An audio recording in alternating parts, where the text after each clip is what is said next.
Alors, mon cher Franck Ferrand, bonjour. Aujourd'hui, dans Bonjour, l'histoire, Thomas. dites-nous à quel 4 mai vous a déposé votre machine à remonter le temps ce matin. Le 4 mai 1555, jour de la publication des prophéties de Nostradamus, Ah. Michel de Nostradame. Enfin, c'est mieux de dire Nostradamus, ça fait plus de mystère.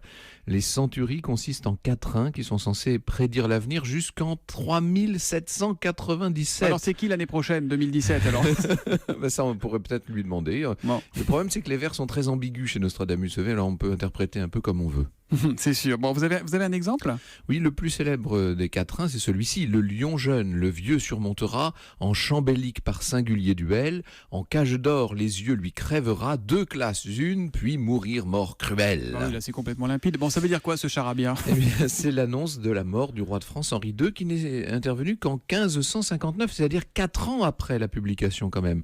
C'est vrai que le roi a été tué accidentellement en tournoi par un jeune chevalier lors d'une confrontation. Sa lance a transpercé le casque doré du roi et puis son œil, donc en cage d'or, les yeux lui crèvera. Ouais, bon, ça colle, c'est vrai. Mais bon, c'était qui ce Nostradamus, ce Michel de Nostradame? C'était un apothicaire, un pharmacien si vous voulez, et un médecin natif de Saint-Rémy de Provence. On lui connaissait beaucoup de sagesse. Alors, au tout début de l'imprimerie, il a quand même publié des almanachs, mais aussi un livre de recettes de confiture aux vertus curatives. Aujourd'hui, évidemment, c'est pour ses oracles qu'on le connaît. C'était aussi le cas à l'époque. La reine Catherine de Médicis l'avait fait venir à sa cour. 450 ans plus tard, on peut dire que Nostradamus fascine toujours. Alors on essaie de trouver des concordances entre les prophéties et toutes sortes d'événements. Il faut reconnaître que certaines correspondances sont troublantes.